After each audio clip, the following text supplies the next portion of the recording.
Hello everyone and welcome back again. Now in this lesson I'm going to continue working on our OpenGL application over here, and as you can remember from the last lesson we have used glut in order to create a simple objects like these, and apparently I have actually a small problem over here. Probably you realize it by now, is that the Z and C keys which I've assigned to rotate my view is currently held, incrementing in both sides. So I'm just gonna invert one.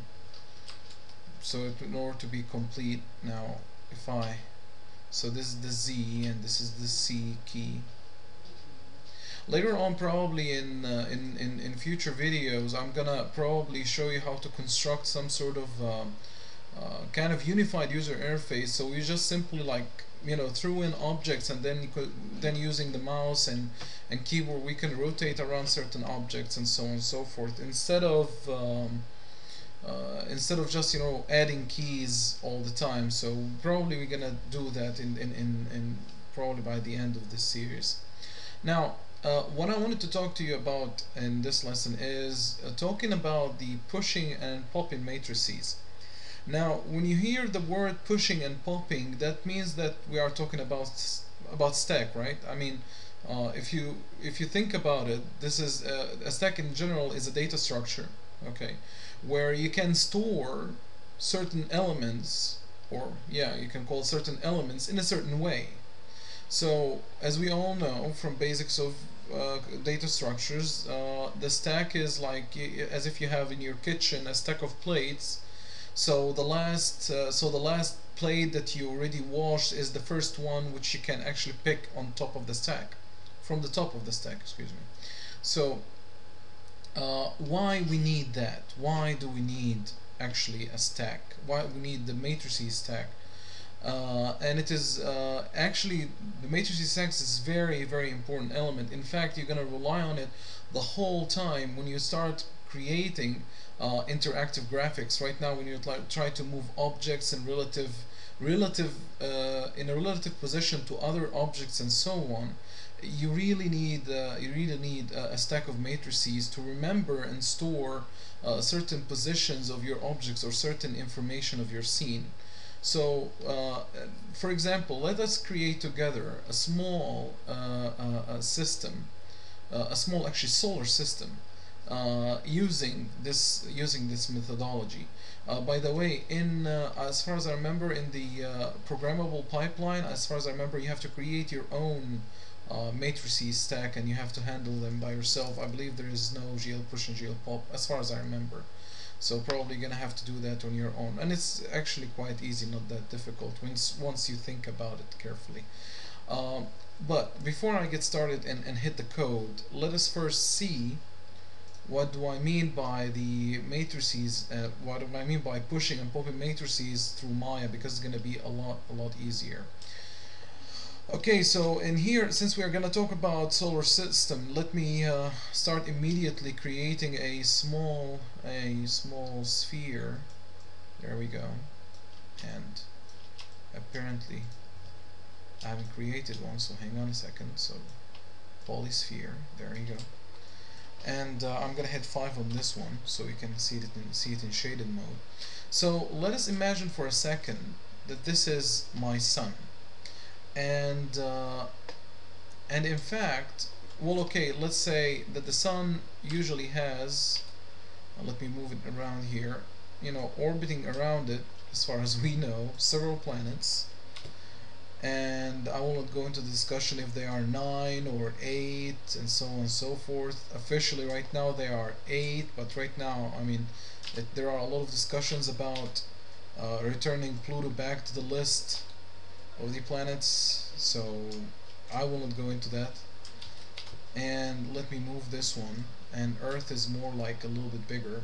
So this is more like a mock-up or like a, how can I say, a simple representation of the first 3 planets in our solar system.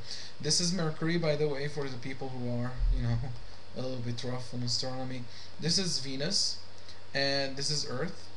and I'm gonna control D that one too, and I'm gonna scale this down, way down like so, showing that this is our moon, let's say, which orbits Earth.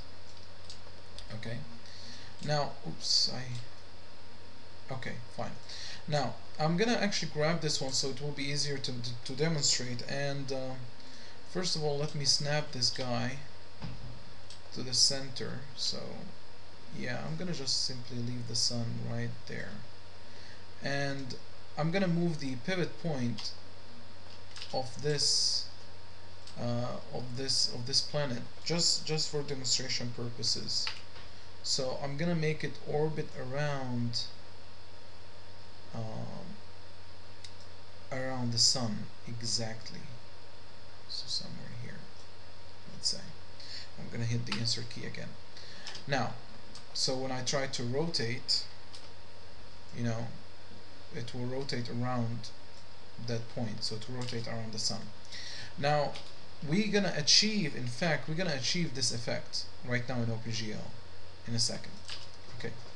Now, in order to draw, if you remember from the as far as I remember, the PDF document about GL transformations, and if you remember that we had like this diagram where I was drawing a circle and then drawing a square and then later on picking up a triangle.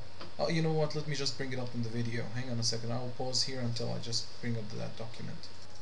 And there you go. Okay, so if you remember, we had a small problem where we, in the first iteration of our loop, if we don't, for example, call the if we don't set our model view matrix to an identity matrix back again, what happens is our objects still try actually to draw themselves relative to the last position which we define, because remember, OpenGL is a state machine, so the last position which you specified where you have drawn your things, actually this is going to be in the next iteration or the next frame. OpenGL will see it, as it's the origin right now. Okay, so for example, the first iteration we get this drawn where I specified. The second time when we try to redraw the scene, what will happen is that circle will, when we try to redraw the scene again, because usually the OpenGL, as we already said before, the OpenGL application, well, generally as an API, it actually, you clear the screen and then you draw it again.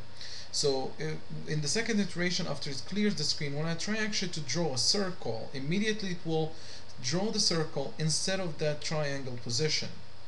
Okay, and then the square will be drawn relative to the circle space or circle place, and then the triangle will do the same, and in the third iteration it will go further and further. Now we solved that problem by resetting our model view matrix, by setting it to an identity matrix. So every time when it starts working, we immediately start working from the center over here. Okay, now this is just a small reminder over here. Now let's get back to our simple solar system we have in our hand. So basically what we need to do right now is, if you think about it right now, with what we have so far with our transformation matrices which we learned, or transformation functions, we said that in order to move an object from one place to another, you have to use a GL translate. So GL translate, you take an object and then you move it somewhere. GL rotate, you start rotating the object. Okay, so basically if you would like to achieve such a thing, the first thing that could occur to your mind is, okay, I would like to rotate the object, throw it on the either throw it in the orbit and then rotate it, or rotate it and then throw it in the orbit, and you will see in a second how the big difference between the order of those two. Okay, and then you start to redraw, and then you increment the rotation every time. Okay, this is the first thing could occur to your mind. Okay, I'm gonna have the Mercury right now is gonna be, I have to put it on some sort of distance, like put it on the orbit away from the sun, and then start rotating it around the sun. So I will say, okay, fine. So let us first, I'm gonna actually erase, I'm gonna erase those two, or these 4 lines of code. And I'm gonna start over here writing my GL call. So GL, in fact, I'm gonna first draw the sun, so I'm gonna put a region over here, and I'm gonna call this region the sun. And in here I'm gonna just simply because I am starting at the origin, so my starting point is almost at the origin. It doesn't matter where, but when I'm gonna start from the sun right now. First of all, I'm gonna have to call a GL glut, so gl.gl glut glut solid sphere. I'm gonna give this sphere, because it's the sun, I'm gonna give it some sort of like how about let's say 5, or let it be a little bit smaller. Let it be 4, for example. And in these number of slices and number of stacks, I'm gonna give the slices 20 by 20, so we will not complicate the scene. And yeah, probably this is it. I'm gonna actually give it a color, so gl.gl color 3D, and I'm gonna give it because our sun is yellow, so I'm gonna like mix the red and green. Hopefully I'm right. Red and green, yeah, it should work. Let me see. Control 5. And yes, actually it is true. So we're gonna getting away from the sun. There you go, using the S key as we already set it up. Now this is our sun that we have it. Okay, now what we need to do is put Mercury somewhere on the edge, like somewhere like a little bit. Let me move the sun a little bit to the side here, or yeah, translate the scene, whatever you would like to call it. We would like to put Mercury right there and starts orbiting around the sun. Fine. Now let us get out of that region. I will just simply collapse it. It is the sun over here. And then I'm going to create another region. By the way, guys, this is, I mean, the best practice, you shouldn't do it in the function right there. This is only for demonstration purposes. In your applications and in your programs, please create another complete, like you're gonna try to implement the MVC architecture, or MVC pattern, software engineering pattern. So because this is completely ugly way of managing the things, but it is a lot easier for me, or actually for you, in fact, to see the whole code in one place, so you will not be jumping around. Probably in the next iterations, we're gonna probably polish the application a little bit to make it much nicer. Alright, going along, Mercury. Now for Mercury, what we need to do, we need actually to translate it somewhere away, like, just put it on the orbit and then let it rotate around the sun. Now in order to do that, what's gonna happen is we first need to rotate it, and then we're gonna translate Mercury, and I'm gonna show you why in a second. So gl.gl rotate, and in fact I'm gonna go up here and I am going to create a small region where I have my planets, in fact rotations. Okay, double Mercury rotation equals to 0 for now. Okay, and in here I'm gonna have okay, GL rotated, so I'm gonna have Mercury rotation, and since I'm actually rotating around the sun, if you haven't noticed yet, I'm actually rotating around the y-axis. You see, I'm rotating around the y, okay, around that axis. So I'm gonna tell it, oops, sorry, not this one, this one. So I'm gonna tell it not to rotate around the x, around the y for 1, around the z. gl.gl translate, and in here I'm gonna put right now the Mercury on the orbit. So since the sun diameter is like more like 4, okay, and I need more space to put Mercury away, plus actually Mercury is going to have a certain size, so probably I'm going to put it on the XZ plane. By the way, when you try to position it on the XZ plane, because I know right now we are not going to be scientifically accurate, but basically um, I mean, basically your planets exist on the XZ plane and they rotate around the Y axis. Okay, basically some planets could be a little bit up, a little bit down, but it doesn't matter. For now, we're just gonna treat them as all of them on a single plane. Okay, so going back to the code, I'm gonna position it away by, let's say, 7 or 8, and nothing for Y and nothing for Z. Okay. So after rotation, translation, right now we have to draw our object. So glut, GLUT, and then solid sphere. And I'm going to give it a diameter of, let's say, 1, comma, let's say 15 times 15, because we don't need that much details for such a small object. And let's hit Control F5. And of course, since we are quite close, right now we are inside the sun going out, and hopefully, okay. So basically we have one more guy here. Let us try to first give it a color. So it will be gl.gl color 3D.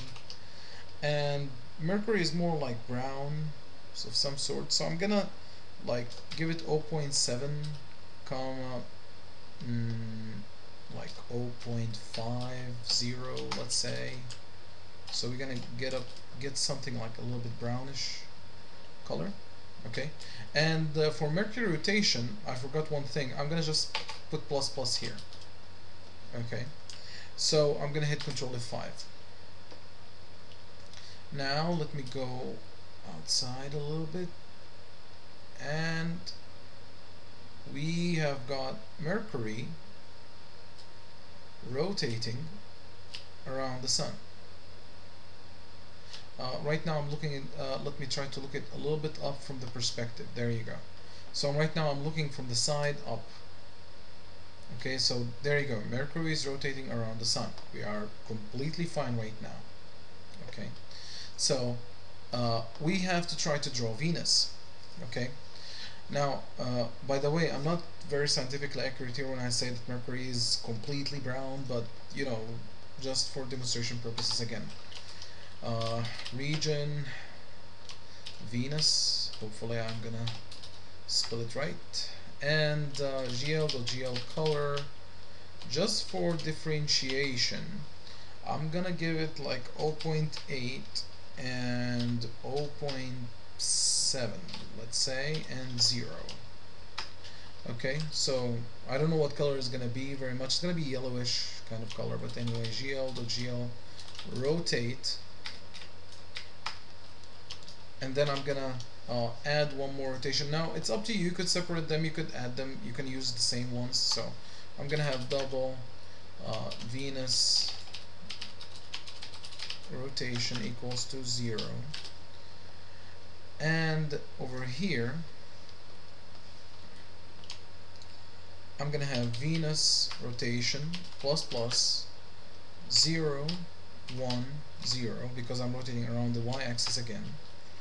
And here I'm gonna put right now Venus on the orbit. So since Venus is gonna be like more of like 2, has a diameter of 2, and already Mercury is translated at 8, so we need actually to throw our objects even further. Let's say it's gonna be at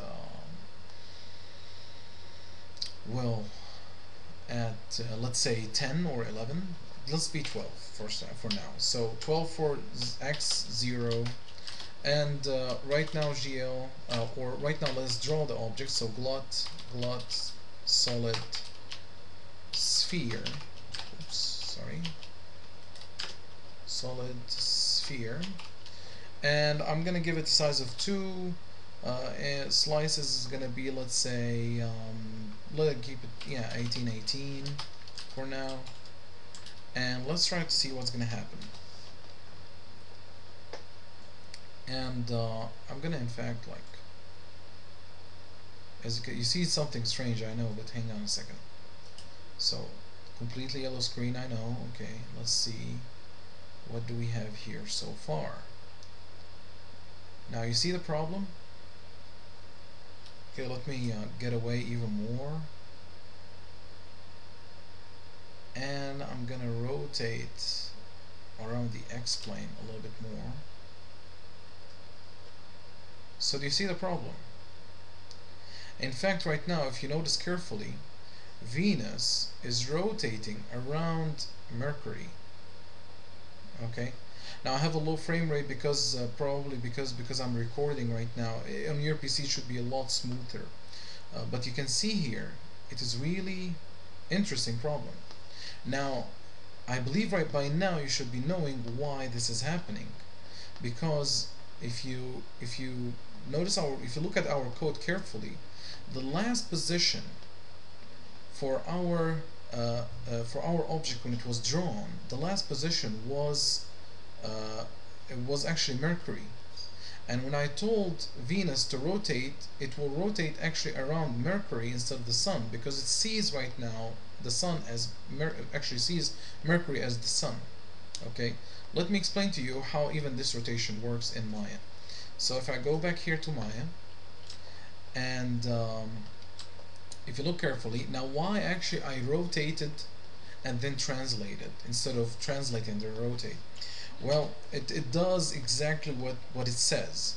So what I have said here, because when you whenever you're actually trying to draw any object or transform any object, what happens inside OpenGL is when a transformation is happening away from the origin, in API, in the API itself, or in the math itself, we usually snap the object, take the object, put it back to the origin, okay, do whatever transformation we had to do, and then put it back in its place again. So this actually happens here. So when I said, when I actually, before I was drawing Mercury, I said, okay, Mercury initially was here somewhere, and I told it, okay, please rotate for a certain amount of degrees, let's say 20, okay, and then after you rotate, translate yourself. So I said rotate around Mercury rotation plus plus around the y-axis, and then I told it to translate to be on the orbit. So what happens is, for every frame, this guy was here, is somewhere in the middle inside the Sun. Let me go here into wireframe. So Mercury was here, it rotated a little bit, and then it's translated to its orbit. And the effect of having this happening over and over again, you get the object drawn here, drawn here, drawn here, and drawn there, okay, and so on. And at the end you get the animation of having an object rotating around a certain object, okay. This is, in other cases, this is how actually to specify a pivot point in a scene that you would like to articulate or rotate around. So what's happening is, Mercury is here, rotate a little bit, you know, and then after rotation, translate. It translates here. Next step, when it's plus plus happening, it just goes back again to the origin, rotate a little bit, like so, and then translate, and then you find the object right there. And this actually happens for all planets, all of them. Now, for actually what's happening in Venus, the last thing we drawn was the Sun, and when I told Mercury to rotate, it rotates actually around the Sun. So I said okay, you first translate, you first rotate, okay. If you look at the code of Mercury, I said, after drawing the Sun at the origin, okay, after drawing the Sun, please rotate translate away from the center and then draw yourself. Okay, now translate away from the center by 8. This was the last position of my drawing. Right now when I'm gonna try to translate again, I'm gonna translate again relative, so I'm gonna go 12 units relative to this, the same thing as I have described it over here. When you try to translate back again, you're gonna translate relative to this position, not anymore to here. So that's why we need always to keep track of where we were. Okay, there is one way of doing it. One way is, for example, to say GL load identity all the time, but this is actually wrong. This is not actually totally right, because what if you have some sort of like okay, it's not happening. I mean, it's not in the real life, but imagine that you have a planet that it has a moon, and that moon orbits around it another moon. This is if you say GL load identity, you will completely jump back completely to the origin and then start drawing your moons back again from there. Okay, from the center. So if you say GL load identity, right now your moons are going to orbit around the sun instead of the planet. Probably it's not quite clear right now, but once we get the code done, you're gonna see it. You're gonna see this happening in action. So before we start working on this, we have first to solve the problem of making Venus orbit around the sun. So in order to make Venus orbit around the sun, what we're gonna do is we have, before we actually draw Mercury, let's say, okay, I mean, right now it will not be much different between if you put that code in Mercury or Venus, but it will be the best practice to do if you put it starting from Mercury right there. Okay, so the first thing before we draw anything, we have first to remember where we were. Okay, the last position we draw on anything was actually the sun. Okay, so in order to make a planet rotate around the sun, first we have to remember first to remember that the sun at that position before we start working, instead of having the object like Venus rotate around Mercury thinking that it is the sun. Okay, so in order to do that, I'm gonna, after drawing the sun, I'm gonna remember the model view matrix. Okay, remember that we are working GL model, GL, when we talked about GL matrix mode model view. Right now we are just totally playing with the model view matrix. So whenever I say gl.gl push matrix, okay, right now the current state of the model view matrix is pushed inside the stack in my memory, stack of matrices. Okay, a specified area. OpenGL made it for me, okay, as an API. Now gl.gl pop matrix will allow me to retrieve that matrix back again. So I said to GL push matrix, okay, right now please remember where you were, start drawing Mercury as you wanted, but afterwards you have to return back again to your original state just to remember, or just to tell whatever object is going to come afterwards, hey, the sun was there, not here. Okay, so basically right now I'm returning back to the origin. Okay, which was, I mean, after translating to 8 units away from the sun, when I said GL pop matrix, right now the last position in terms of memory, the last position where I drawn anything was actually the sun. This is the beauty, and this is what we need from pushing and popping matrices. Now when I solve this problem, even without touching this place, let me see what's gonna happen. Control F5, and let me translate away from the sun a little bit. Probably I have to put some sort of default value, and let me, as you can see here, both of them are actually orbiting around the sun, not around Mercury anymore. And in order to make this much more obvious, I'm gonna, instead of Venus rotation, I'm gonna make it like plus equals, let's say 2, so make it, in order to make it a lot faster. Okay, let me translate again away, and rotate around the z-axis, or x-axis, excuse me. Now as you can see here, I've got Venus rotating around the Sun. Mercury is separately rotating around the Sun. Okay, so right now this problem actually has been solved. This is how to resolve this issue with pushing and popping matrices. Okay, now in order to draw Earth, I have to call here GL push matrix. So please, before you draw Venus, before you start drawing anything, just remember the state where we were. This was the last state, because again, the last state was saved in Mercury. I have played my game here, and then I popped my matrix. So right now this was my last state. Now before I draw Venus, right now I'm going to remember that last state, that one, and then afterwards I'm going to come over here and then pop the matrix, GL pop matrix, after doing everything what I have to do with Venus. Okay, let me just first try to draw Venus a little bit further, let's say 15. Okay, now let me create another region.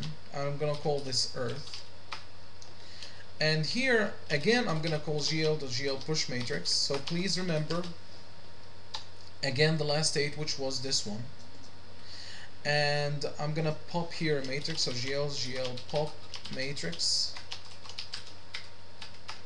Now please always remember not to forget to pop a matrix, because you get awkward, you know, problems. And please try to feel pushing and popping matrices, because I've seen a lot of codes from a lot of students. They flooded their code with pushing and popping matrices without keeping track of them, and it's gonna be really difficult for you guys to like debug the application like that. So please try to understand it and feel it. It's like just try to feel it. So I'm gonna give the Earth a color, and as Carl Sagan called it, it's the blue pixel, tiny blue pixel. I'm gonna make it completely blue, and I am going again to GL rotate, and I'm gonna make it rotate faster by specifying excuse me, by specifying one more rotation. So double Earth rotation equals to 0, double moon rotation, because we have to put the moon on the orbit as well, equals to 0. So I will not think about it. And over here I'm gonna call this Earth rotation plus equals 3. So right now the Earth will rotate around the Sun like crazy, and we are rotating around the y-axis. GL hang on a second, GL translate, and since Venus is away by 15 units and Earth is gonna be, let's say again, like somewhat 2.5, so we're gonna throw Earth at 30, completely away. And this is for X 0 0, and for glut call, so we're gonna call GLUT solid sphere, and radius is gonna be 2.5 for now, and slice is gonna be 20 20. Okay, and let's try to render this. Let's hope that I didn't forget anything, and let's hope everything gonna be drawn nicely. And away. As you can see, the Earth is zipping around the Sun, and I have probably to increase my speed of navigation, because it gets slower right there. Okay, now let me rotate here to see everything from above.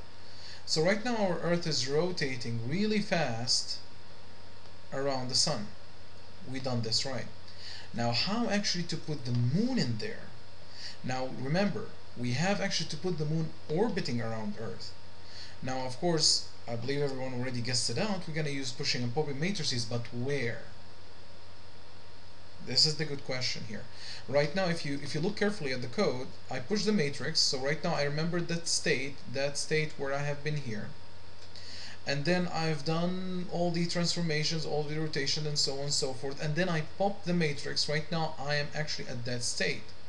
So logically, if I actually put the moon away outside of this GL push and GL pop matrix, how can I say, this part, out of this area, okay, out of this area, then we're gonna be running into a problem. Sorry, then we're gonna actually be running into a problem. Okay, right now the moon is gonna rotate around the sun. Now, in order to resolve this, we're gonna actually push and pop matrices inside that one. So inside that area. So here I'm gonna call another region. I'm gonna call this the moon, and here I'm gonna give the moon a because our moon is more like gray, if you will. But first of all, let me push the matrix, and let me pop it back again here, because I hope that I will not forget it. And in between those two, I'm gonna call gl.gl rotate, rotate. And in here I'm gonna have the moon rotation. I've already set it up, if you remember, plus equals, let's say, 2. So it's gonna be orbiting around the Earth in a different way, and it's gonna be away from Earth by, let's say, since Earth is 2.5, moon is gonna be, let's say, 1 or 0.5, and I'm gonna throw it out, let's say, by 3 for now, or let it be 5, so it will not be quite so close. And oh, hang on a second, this is rotation, so it's gonna be okay, 0. For a second I was thinking about translation, sorry about that. So GL the GL translates right now. Let me translate it somewhere. In terms of X, I already agreed it's gonna be 5, 0, 0, and let me put this space right there. And I'm gonna call the glot solid sphere 0.5, 10, and 10 is quite enough for this detail. Okay, and control F5. Let's see how it's gonna look like. So let me increase the screen. Sorry for the yellow things. I forgot actually to change the color of the moon. We're gonna change it in a second, and probably I have to let the Earth be slower a little bit. Let it be like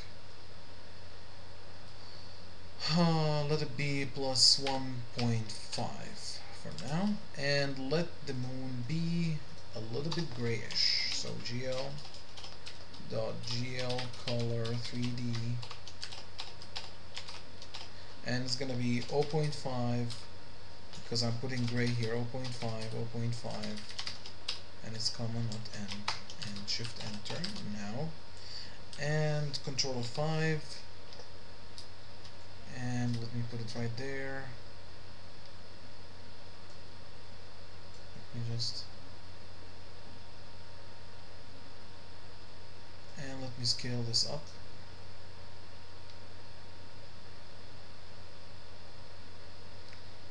Okay, as you can see here, Earth is zipping through our camera. So right now I'm actually pushing everyone away from me, and I'm gonna rotate right now around the x-axis. So as you can see here, the moon is rotating around Earth. Okay, so we got everything fine. Now, if you look carefully at the code, what I said here, please remember the last thing, the last state, where have you been? So this is the one. Okay, do your transformation according to that state. Okay, which was again this one.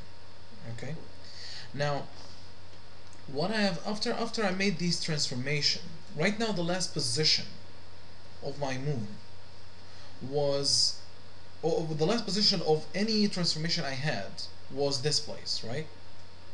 Okay, now what I have done with the moon here, I said, okay, again, please push another matrix.